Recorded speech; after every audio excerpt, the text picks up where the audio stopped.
Ha egy gyermek nem beszél, az nem azt jelenti, hogy nincs mondani valója, csak még nem találta meg a saját hangját.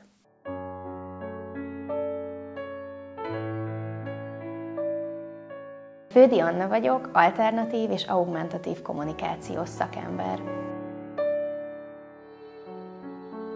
Az én feladatom, hogy segítsek azoknak a gyermekeknek, akik nem tudják szavakkal kifejezni önmagukat, hogy végül meghalljuk, amit mondani szeretnének.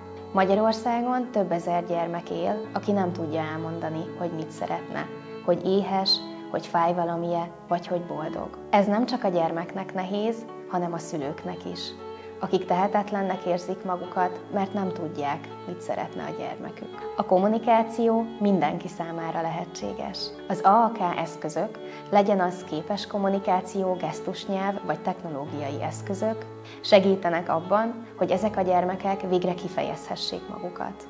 A Szent Vincent Kidsben azon dolgozunk, hogy minden gyermek megtalálja a saját útját a kommunikációhoz. Az én feladatom az, hogy a legmegfelelőbb módszert válasszam ki, és megtanítsam annak használatát a gyermeknek és a családjának.